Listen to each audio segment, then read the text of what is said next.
नरेंद्र मोदी पहले प्रधानमंत्री हैं जो जन्मभूमि में गए और केशव देव के विग्रह की पूजा अर्चना की। इसके जरिए सरकार, भारतीय जनता पार्टी, संघ परिवार क्या संदेश देना चाह रहा है? क्या मानकर चले कि अभी तो केवल झांकी है, काशी मथुरा बाकी है? क्या ये अगला चरण है? उसको पॉलिटिसाइज करके जिस तरह से as a prime minister post किया जा रहा है, एज ए प्राइम मिनिस्टर दर्शाया जा रहा है, उससे भारत को कितना बड़ा फायदा होने वाला है ये बता दीजिए अमिताभ अग्निहोत्री जी। आपने अपनी बात रख ली, ठीक। अब मैं बता देता हूं। नेहरू जी से लेके और मनमोहन सिंह तक सरकारी पैसे से सरकारी निवास में, जोशी जी आप भी सुन लेना, रोजा इफ्तार होता था। उससे भारत को कितना लाभ हुआ ये आज तक किसी ने श्वेत पत्र जारी नहीं किया। पैसा तो मेरा गया, प्रधानमंत्री अपनी तनख्वाह से किया।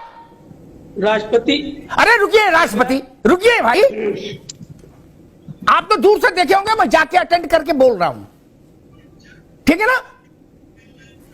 कितना लाभ हुआ देश को? अरे रुको भाई, कितनी नौकरी बढ़ी उससे, रोजा इफ्तार से? कितने लाख रोजगार बढ़े? कितने हजार किलोमीटर सड़कें बन गई रोजा इफ्तार करने से? आज तक नहीं बताया किसी ने। एक रंगारंग कार्यक्रम होता था हर साल, यूपी में होता था ना। मैं उसका बजट नहीं जानता, कोई कहता 100 करोड़ को, 200 करोड़ को, कुछ हर बार। क्या जहाज ऐसे आते थे जैसे ऑटो आ रहे हो स्टैंड पे? नहीं, आप तो देख गए होंगे, देखा होगा। नहीं, ऐसे जहाज उतरते थे आगे से ऑटो आ रहे हो स्टैंड पे, सटासट सटासट। नहीं, फला खान उतरे, फला खान उतरे, ये उतरे, वो उतरे, अभिनेत्री अभिनेता। नहीं, उससे देश प्रदेश को कितना लाभ हुआ? आलू की फसल को कितना लाभ हुआ? मटर को कितना लाभ हुआ? किसानों का कर्ज कितना कम हुआ? वो नृत्य नाटिका देख के फिर ये सवाल भी नहीं उठेंगे? 100 ताजमहल मिला के भी 16 करोड़ यात्रियों को आकर्षित नहीं कर सकते। 100 ताजमहल, ठीक, जो सबसे बड़ा प्रतीक था हमारा। गोवा जो भारत का सबसे बड़ा डेस्टिनेशन है टूरिज्म का, जोशी जी आप तो प्रोफेसर हो, आपको तो समझ में आ ही जाएगी बात, उसमें आए 2.25 करोड़। क्या यानी गोवा से 6 गुना ज्यादा। इससे रोजगार बढ़ता है, इससे लोगों को काम मिलता है, इससे विकास का पहिया घूमता है, इससे थाली में रोटी पहुंचती है। मतीन साहब, मुसलमान की थाली में भी इसी से रोटी पहुंच रही बनारस में, और हिंदू की भी। मतीन साहब, सारे प्रधानमंत्री को लाइन में खड़ा कर दिया।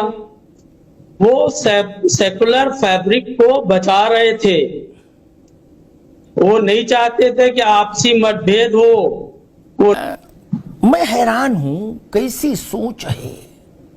रामलला के दर्शन इसलिए नहीं किए पुराने प्रधानमंत्रियों ने क्योंकि वो सेकुलर फैब्रिक बचा रहे थे। वो जामा मस्जिद गए, मौजूदा इमाम के, बड़े इमाम के अब्बा हुजूर के कदम बोसी करके आए, उससे फैब्रिक मजबूत हो रहा था। बड़े ज्ञानी पाए आ गए इस देश में तो भाई।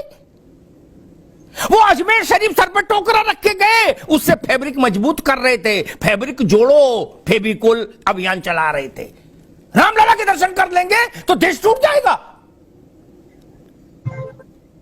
जिन लोगों का ऐसा मिजाज था, आज वो वोट के तराजू में न तोला में बचे न माशा में बचे, तुल गए सब। गलत कह रहा हूं क्या? ये प्रश्न अब देश में नहीं बिकेगा। इस प्रश्न को उछालने वाले लोगों को देश अस्वीकार कर चुका है। उस अस्वीकार को भी 10 साल से ज्यादा हो गए, और आगे अब वही प्रक्रिया रहेगी। लिख लीजिए, जनता को झूठे वादे करके और फिर कह के ये तो हमारा चुनावी जुमला था, निश्चित तौर पे कर्तव्य पथ का पालन नहीं करते। गाना बजाना पे करोड़ों खर्च हो जाए, रात रात भर वहां मुजरा चले, वो कर्तव्य पथ है? वो कौन सा पथ है महाराज? ये लक्षण ठीक नहीं है ना। बगल में राम नहीं है, बगल वाले देश में बाग, उसका क्या हाल है?